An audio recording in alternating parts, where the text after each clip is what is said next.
ब्रह्म ऋषियों की सभा में ये वर्णन हुआ कि मार्कंडेय जी मृकंड ऋषि जी के पुत्र हैं। बाल्यावस्था से ही इनके पिता ने इनको अखंड ब्रह्मचर्य और निरंतर मंत्राकार वृत्ति करते हुए तप की शिक्षा दी। मार्कंडेय जी को मृकंड ऋषि ने जब से सुधि संभाली तो ब्रह्मचर्य का उपदेश किया, जितेंद्रियता का, मंत्राकार वृत्ति करते हुए घोर तपस्या का। पिता के बताए हुए साधन में मार्कंडेय जी विधि पूर्वक तपस्या, शास्त्रों का स्वाध्याय और आजीवन अखंड ब्रह्मचर्य का व्रत लिया। सदैव शांत भाव से रहते, सिर पर भारी जटाओं का बोझ रहता, इसलिए उनके शरीर पर जैसे उपटन साबुन आदि का प्रयोग नहीं होता तो जल से फिर धूल जमते जमते मटमैला स्वरूप हो जाता है त्वचा का, तो जैसे राख से ढकी हुई अग्नि, ऐसा उनका स्वरूप। सिर पर भारी जटाएं और वृक्ष की छाल की लंगोटी और हाथ में कमंडल और एक जीव निवारण के लिए दंड, ये साधु का स्वरूप है। वो सदैव काले मृग का चर्म ऐसे धारण किए हुए, कुश की एक ऐसे बनाकर कूची सी, जहां बैठना है पहले छोटे जीवों को हटा देते फिर बैठते। आजीवन ब्रह्मचर्य के लिए बहुत सावधान रहते, प्रातःकालीन और सायंकालीन, और नैष्ठिक ब्रह्मचर्य को प्रातः, मध्याह्न, सायं तीनों काल की संध्याओं में। तो वो तीनों काल की संध्या करते हैं, गुरु वंदना और मानसिक प्रभु का पूजन और निरंतर स्वरूप चिंतन कि मैं वही परब्रह्म परमात्मा हूं, ऐसी आराधना करते। सायं या प्रातः भिक्षा मांग कर लाते, गुरुदेव के चरणों में समर्पित कर देते और हाथ जोड़कर खड़े रहते। गुरुजी की इच्छा होती तो उस भिक्षान्न से उनको कुछ भाग दे देते, नहीं इच्छा होती तो इशारा पाकर उपवास करते हुए भजन करते। मार्कंडेय जी ने इस प्रकार तपस्या और भजन स्वाध्याय में बहुत वर्ष व्यतीत किए। ऐसी आराधना में तन्मय हुए कि उन्होंने मृत्यु पर विजय प्राप्त कर ली, मृत्यु को परास्त कर लिया, जिसको जीतना बड़े बड़े योगियों के लिए बहुत कठिन है। मार्कंडेय जी जब मृत्यु पर विजय प्राप्त की तो ब्रह्मा, भृगु, भगवान शंकर, दक्ष प्रजापति, अन्य बड़े बड़े देवता, पितर सभी आश्चर्यचकित हो गए। इनकी मंत्राकार वृत्ति, आजीवन ब्रह्मचर्य, परम पवित्रता, तपस्या, त्रिकाल संध्या, इसके प्रभाव से मृत्यु पर विजय देख करके सब आश्चर्यचकित हो गए। कहीं किंचन मात्र हृदय में कोई अन्य चिंतन नहीं, कोई क्लेश चिंतन नहीं, इंद्रियातीत स्थिति। ये जो भी भजन करता है वो इसी तरह आगे बढ़ता है। पर आप विषयों को सुख मानकर जब अपने भजन पद्धति को शिथिल कर देते हैं तो आप योग्यता खो देते हैं परमानंद की। नहीं तो जिए काल बस ना परे, सेवक जी कह रहे हैं। मृत्यु क्या, समुझ जे आए शरण ते डरत ना काल डर। काल विजयी हो जाता है भक्त। मार्कंडेय जी के हृदय में महायोग उपस्थित है। महायोग किंचन मात्र कोई भी मन में अन्य स्फुरणा ही नहीं, केवल सच्चिदानंद भगवान। 6 मनवंतर व्यतीत हो गए भजन करते हुए, 6 मनवंतर। 7वां मनवंतर लगा तब देवराज इंद्र घबरा गए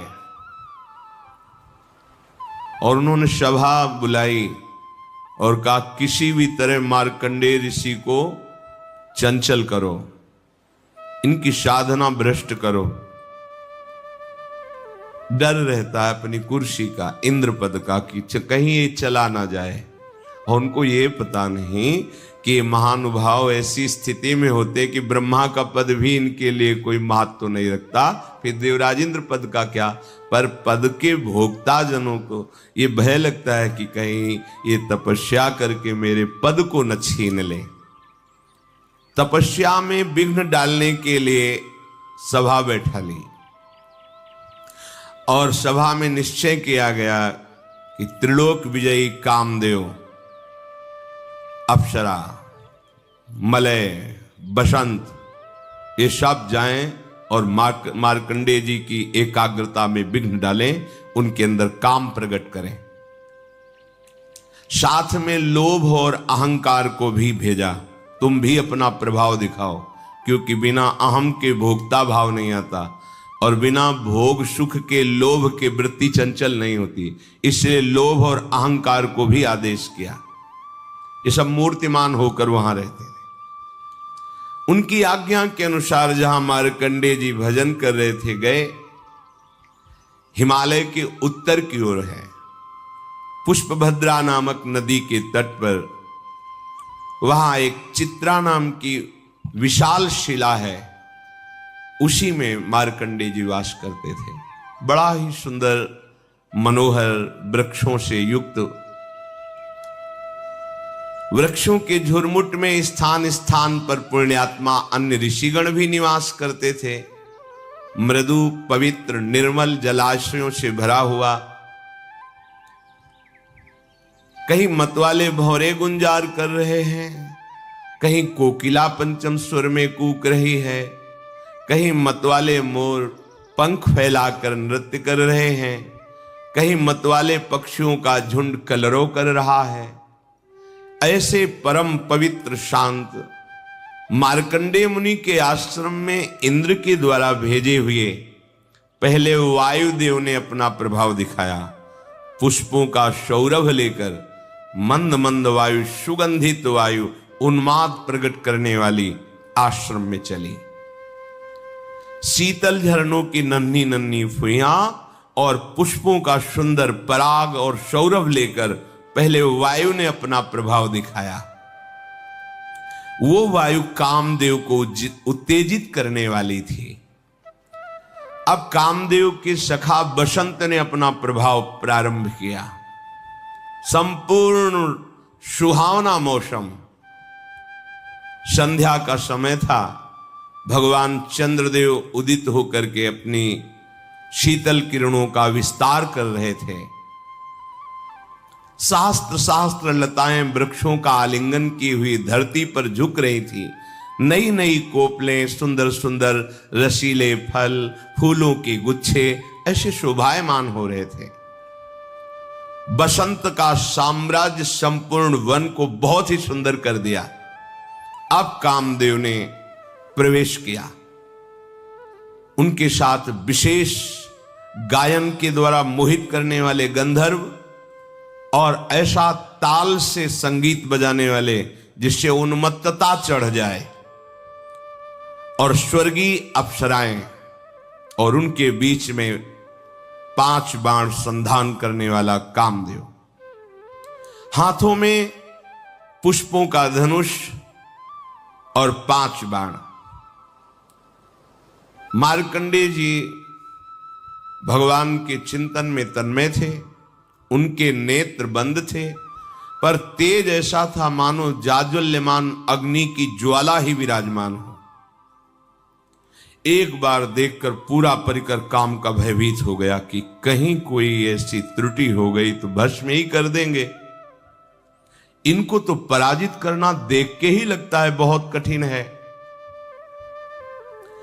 इंद्र ने आज्ञा करी, सब अपना प्रभाव दिखाइए।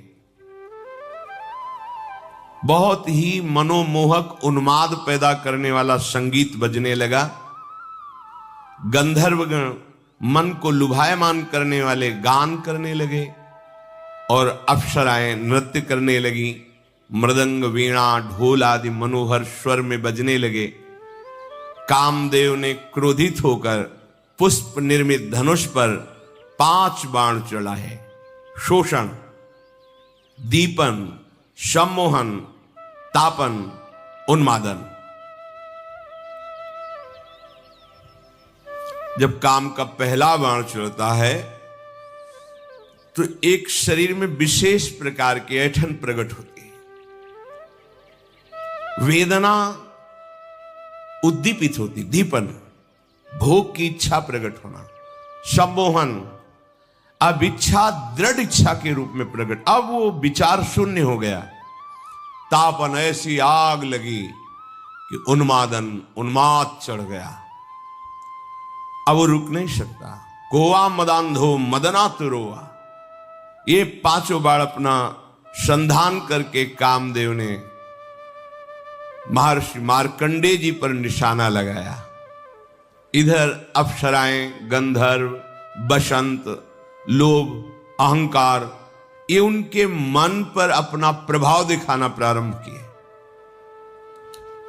पुंजिकस्थली नाम की बड़ी ही सुंदर अप्सरा अपने हाव भाव प्रकट करने लगी। मार्कंडेय जी कुछ भी नहीं देख रहे, कुछ भी उनको अभी प्रभाव नहीं पड़ा है, शांत वैसे बैठे। उसने समझा कि अब मैं मार्कंडेय मुनि को जीत ही लूंगी। उस अप्सरा ने, कामदेव ने 5 बाण मार्कंडेय जी पर प्रहार किए, परंतु इन सब का उद्योग निष्फल रहा। वो जैसे भगवान के चिंतन में थे वैसा ही चिंतन चलता रहा। जैसे किसी अभागे का पुरुषार्थ प्रयत्न विफल जाता है, ऐसे ही कामदेव, बसंत, मलय मारुत, गंधर्व, अप्सरा, लोभ, अहंकार सब का प्रभाव निष्फल रहा। मार्कंडेय मुनि अपरिमित तेजस्वी भगवान के चिंतन में तन्मय थे। बार बार प्रयास किया कामदेव ने अप्सरा ने, पर उनका चित्त ही बहिर्मुख नहीं हुआ। बहिर्मुख माने मतलब बाहर का दर्शन। अब तो उनकी तपस्या के तेज से सबके हृदय में भारी जलन पैदा हो गई। उनको पता ही नहीं है, पर ये प्रभाव होता है। सब भाग पड़े वहां से, जैसे छोटा बच्चा सांप को देख के भाग पड़े, ऐसे काम, अप्सरा, गंधर्व सब भाग पड़े। मार्कंडेय जी को पता ही नहीं चला, जाना ही नहीं कि कोई आया था, कोई कुछ किया है। निरंतर भगवदाकार वृत्ति। ये भजन में ऐसे डूबना चाहिए कि बाहर की परिस्थिति का पता ही ना चले, हृदय की ऐसी स्थिति हो जब रत्ती भर भी विचलित नहीं कर सके और किंचन मात्र कोई अहंकार का प्रभाव नहीं पड़ा। जैसे देव ऋषि नारद जी ने लीला में थोड़ा दर्शाया कि काम का प्रभाव तो नहीं पड़ा, पर अहंकार का प्रभाव पड़ गया कि मैं काम विजयी हूं, इसीलिए फिर वो लीला बदल गई। ये भगवान के भजन करने वाले महापुरुषों के लिए कोई आश्चर्य वाली बात नहीं है। ये खास बात है, जो भगवान के भजन में है तो कोई आश्चर्य वाली बात नहीं है। देवराज इंद्र ने देखा कि हमारी सेना तो निस्तेज, हतप्रभ और क्लेशित होकर लौट आई है। बड़े प्रभावशाली मार्कंडेय जी हैं। उन्हें बड़ा आश्चर्य हुआ और उन्होंने मन ही मन मार्कंडेय जी को प्रणाम किया और क्षमा मांगा। मार्कंडेय जी तपस्या, स्वाध्याय, धारणा, ध्यान, समाधि, चित्त की परम एकाग्रता की स्थिति में थे। अब उन पर कृपा प्रसाद की वर्षा करने के लिए मुनिजन नयन मनोहारी नरोत्तम भगवान प्रकट हुए। इससे ऐसा संकेत मिलता है कि भगवान के दर्शन के पहले आपको बहुत कुछ दर्शन कराया जाएगा। लोक लोकांतर की भोग सुविधाएं, यश, कीर्ति, नाम, प्रतिष्ठा, सिद्धियां, अगर आप इनमें से कहीं भी फंस गए तो समय लगेगा, और अगर नहीं फंसे तो इसी के तत्काल बाद आपको भगवत साक्षात्कार हो जाएगा। भारी विपत्ति या भारी संपत्ति किसी में लुभायमान नहीं होना। महाभागवत भक्त का लक्षण है, त्रिभुवन की राज्य लक्ष्मी देने पर भी आधे पल के लिए, आधे क्षण के लिए अपने प्रभु का विस्मरण ना करना। जीत गए, कोई नहीं परास्त कर सकता। आप हृदय में देखिएगा इस बात को कि जब कोई विकार आपके ऊपर प्रभाव डाल रहा है तब आप भगवत विस्मरण कर रहे हैं। देख लीजिए, उसका काम है, पहले भगवत विस्मरण होगा, पहले रुकेगा भजन, तब वो अपना प्रभाव दिखाएगा। अगर भजन चल रहा है फिर किसी की ताकत नहीं कि आपको परास्त कर सके। भगवान दो रूप में प्रकट हुए, नर नारायण के रूप में। उनमें से नर भगवान का शरीर गौरवर्ण और नारायण भगवान का शरीर श्याम वर्ण। दोनों के नेत्र खिले हुए कमल के समान कोमल, विशाल, करुणा बरस रही है। अद्भुत अजान बाहु, लंबी भुजाएं और मृग चर्म पहने हुए हैं। एक वृक्ष की छाल और एक मृग चर्म, हाथों में कुश लिए हुए हैं। सुंदर यज्ञोपवीत धारण किए, कमंडल, बांस का सीधा दंड धारण किए हुए, कमल गट्टे की माला और जीवों को हटाने के लिए एक वस्त्र की कूंची लिए हुए हैं। ब्रह्मा इंद्र आदि के भी परम पूज्य भगवान नर नारायण ऐसे परम मनोहर रूप से प्रकट हुए कि मानो अनंत बिजलियां एक साथ प्रकाशित हो गई हो। अद्भुत कांति, मूर्तिमान तप का स्वरूप मार्कंडेय जी। तो भगवान ने कहा, प्रिय, सम्मान्य ब्रह्मर्षि शिरोमणे, तुम चित्त की एकाग्रता और तितिक्षा, कष्ट सहने की सामर्थ्य को और संयम और मेरी अनन्य भक्ति को प्राप्त करके तुम सिद्ध हो गए हो। चित्त की एकाग्रता और कष्ट सहने का धैर्य और इंद्रियों का संयम और मेरी अनन्य भक्ति, इससे तुम सिद्ध हो गए हो। तुम्हारे इस आजीवन शुद्ध ब्रह्मचर्य निष्ठा को देखकर हम बहुत प्रसन्न हैं। तुम्हारा कल्याण हो। मैं समस्त वर देने वालों का भी वर देने वाला स्वामी हूं, इसलिए तुम्हें जो इच्छा हो मांग लो। मार्कंडेय मुनि ने कहा, देव देवेश शरणागत भयहारी, हे भगवान अच्युत, आपकी जय हो, जय हो, जय हो।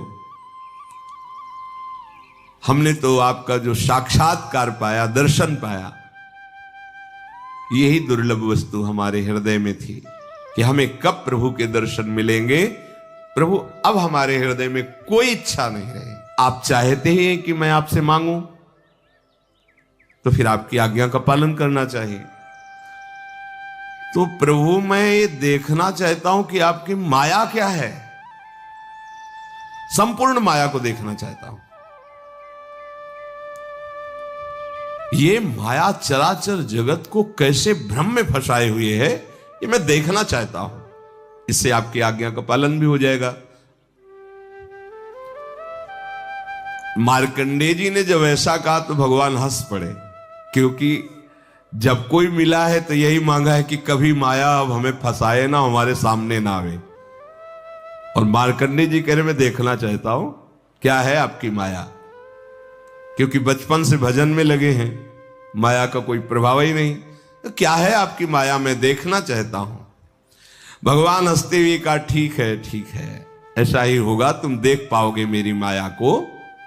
इसके बाद भगवान अंतर्धान हो गए।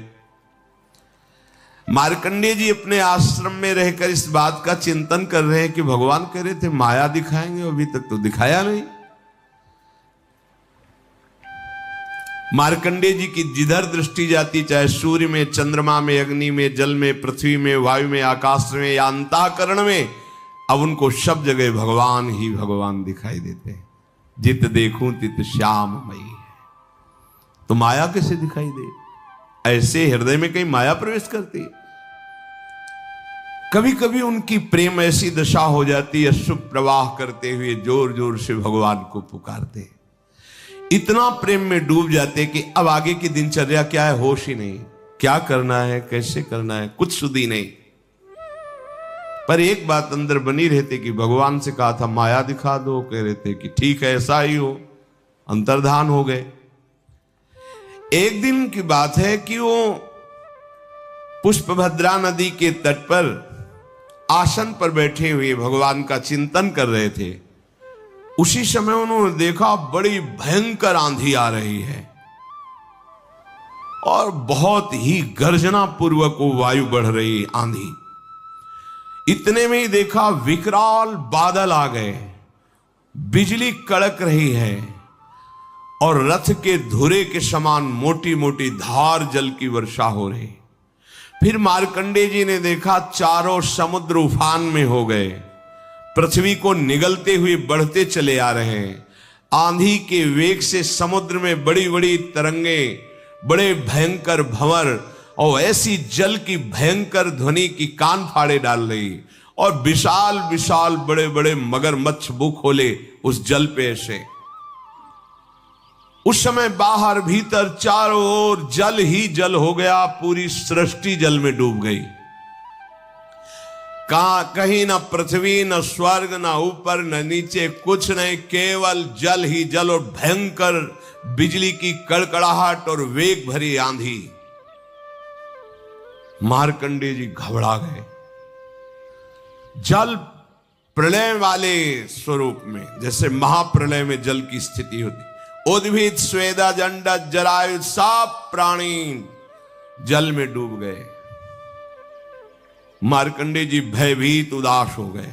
देखो जहां स्वयं माया का प्रवेश नहीं हो सकता, वहां माया धीश के संकल्प से माया का प्रभाव।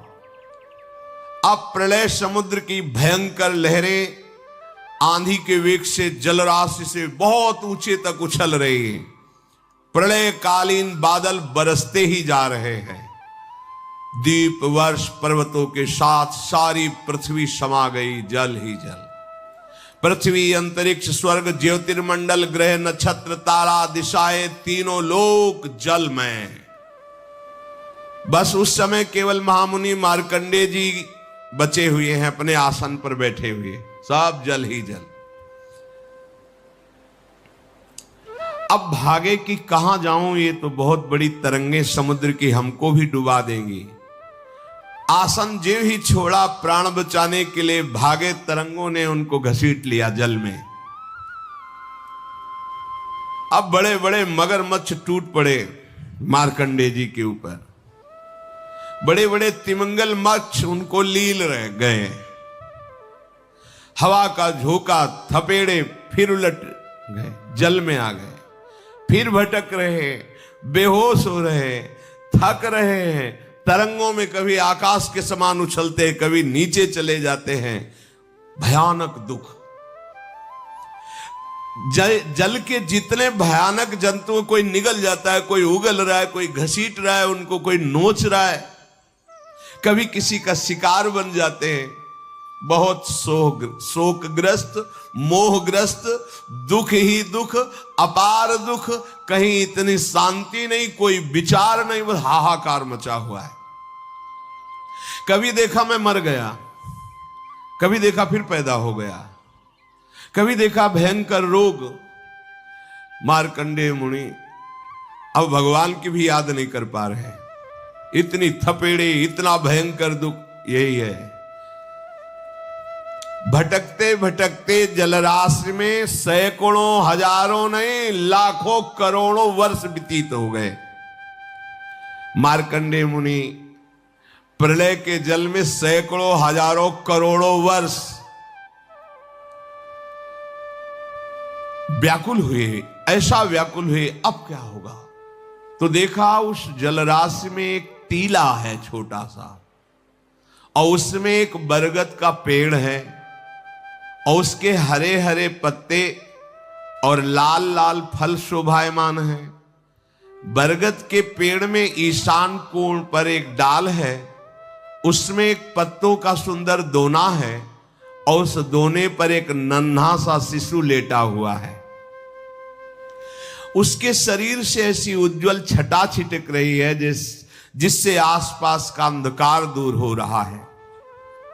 उस शिशु के मरकत मणि के समान श्यामला शरीर, बड़ा सुंदर मुखारविंद, सौंदर्य फूट पड़ रहा है।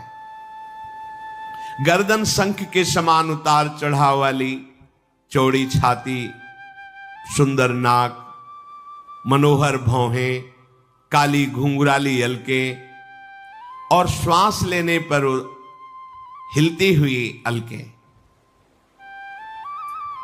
कानों में सुंदर कुंडल, ओंठों की बड़ी ही सुंदर कांति, और वो बालक देखकर मुस्कुरा रहा है।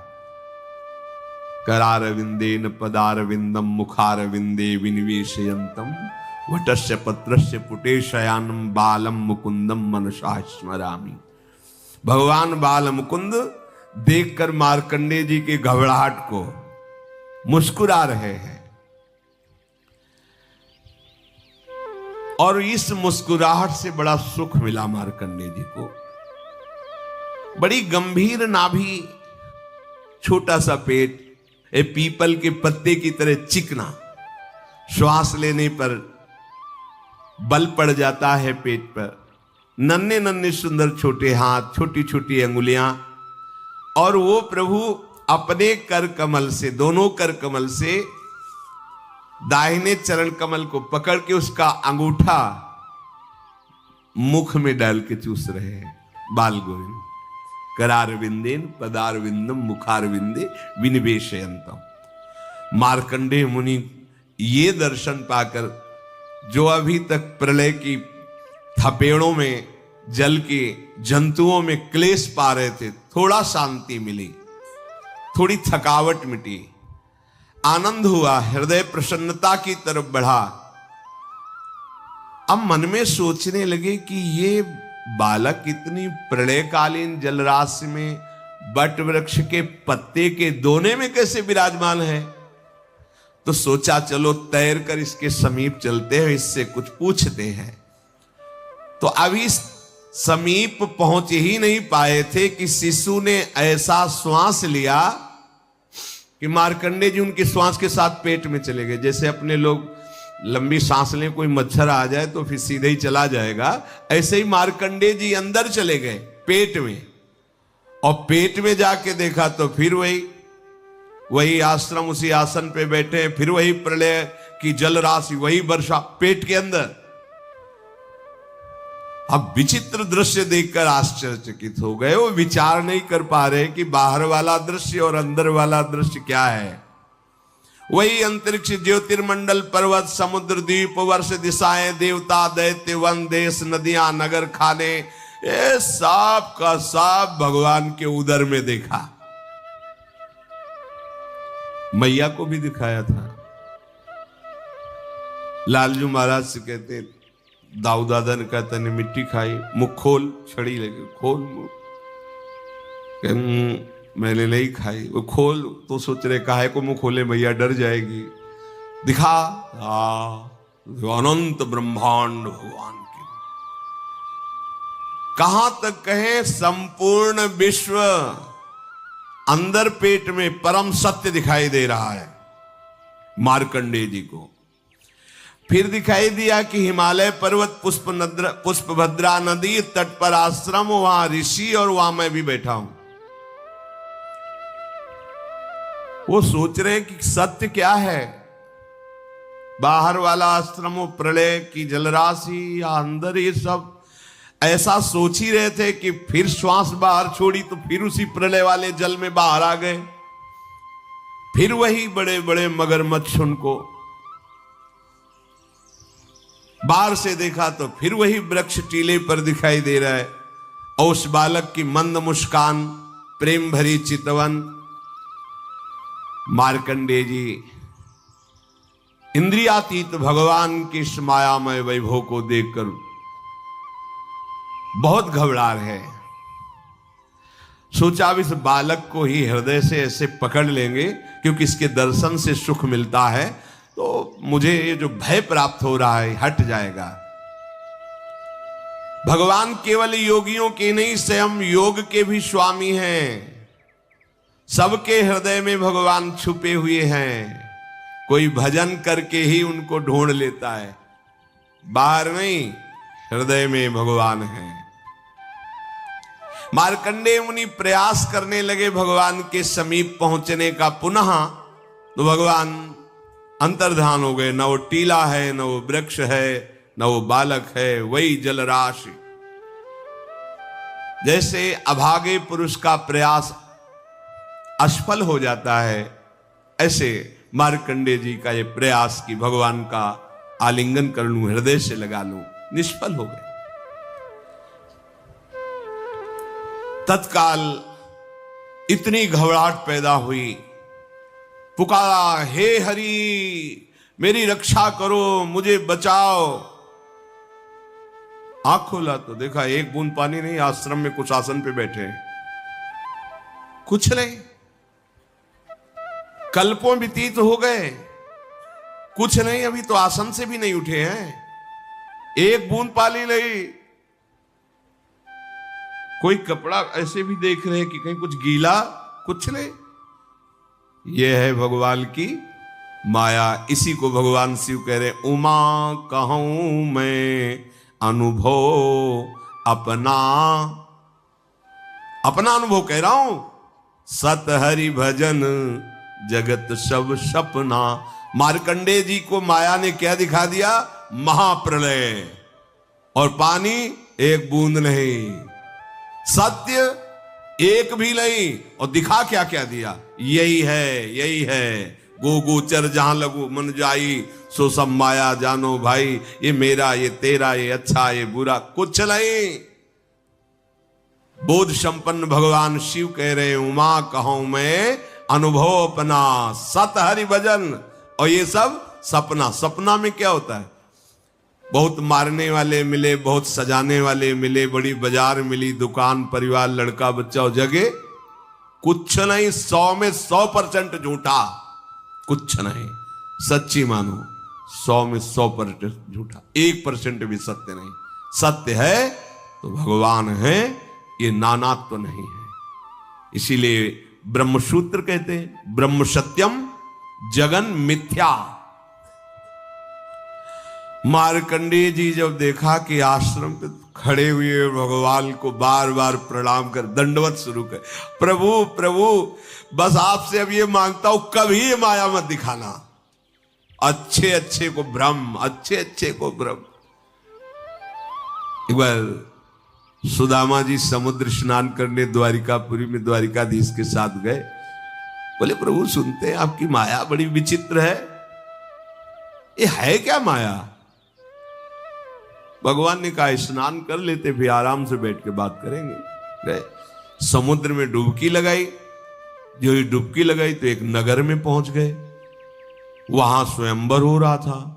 राजा ने देखते कि अरे तो श्री कृष्ण मित्र सुदामा है, चरण वंदना की। कहा हो भाग्य, हमारी पुत्री के लिए आप जैसा वर कहां मिल सकता है। ब्याह रचना हुई, महल में रहने लगे, बहुत वर्ष व्यतीत हुए, कई लड़का बच्चा हो गए। अब पत्नी मर गई तो जैसे अपने यहां था ना कि पातिव्रत धर्म से युक्त वो सती आदि का पूर्व में जैसा, ऐसा वहां था कि पत्नी मर जाए तो जबरदस्ती पति को जलाया जाता था उसकी शव के साथ। यहां जबरदस्ती तो नहीं था, वो अपने पातिव्रत धर्म के प्रभाव से योगाग्नि में, चिता में भस्म होती थी। पर वहां का नियम था जबरदस्ती, तुम चाहो या न चाहो, पत्नी मर गई तो उसके साथ तुम्हें भस्म होना पड़ेगा। सुदामा जी से कहा हमारे यहाँ की रीति है बाप, तो उनको चिता में डालने के लिए 100 के साथ जब बांध दिया गया तब पुकारा, अये परम प्राण प्यारे मित्र श्री कृष्ण मुझे बचा लो। जो ही पुकारा तो भगवान ने इसे उठाया, बहुत लंबी डुबकी लगा लिए, उठो। बोले प्रभु, बोले हाँ कुछ सेकंड से हम देख रहे हैं तुम उठ ही नहीं रहे हो। बोले प्रभु सेकंड मिनट, अरे कितने वर्ष हो गए, ब्याह हो गए, लड़का बच्चा हुआ, तो हम चिता में जलाए जा रहे। बोले यही मेरी माया है, कुछ नहीं है, कुछ नहीं। न नगर न राजकुमारी, तहां रमा न राजकुमारी, तब हरि माया दूर निवारी, तहां न रमा न राजकुमारी। ये बस मामे वे प्रपद्यन्ते माया में ताम तरंती थे। आपको सत्य लग रहा है, डर गए सुदामा जी कि अब तो चिता में भस्म ही होना, डर गए मार्कंडेय जी, इतने महामहिम जिनके आगे काम और अप्सरा सब भयभीत होकर भाग गए। कोई ऐसे कि नहीं नहीं त्राहिमाम शरणागत, ऐसी रचना रच देंगे कुछ नहीं है पर सब कुछ हो जाएगा। मार्कंडेय जी ने मन ही मन कहा, हो ऐसी अपार सामर्थ्यशाली भगवान की माया जो बिल्कुल असत्य है पर सत्य से भी बढ़कर लगती है। बड़े बड़े विद्वान इसी के आकर्षण में अपने जीवन को नष्ट कर देते हैं। गंवार नहीं कहा, विद्वान कहा है। बड़े बड़े विद्वान इसी माया के खेल में अपने जीवन को नष्ट कर देते हैं। हे शरणागत वत्सल, आपके चरणों का जो आश्रय ले लेता है, आप जिसे अभय दान दे देते हैं, वही इस माया से मुक्त हो जाता है। मार्कंडेय जी भगवान के चिंतन में पुनः तन्मय हो गए। शेष चर्चा आगे। श्री राधा वल्लभ लाल की।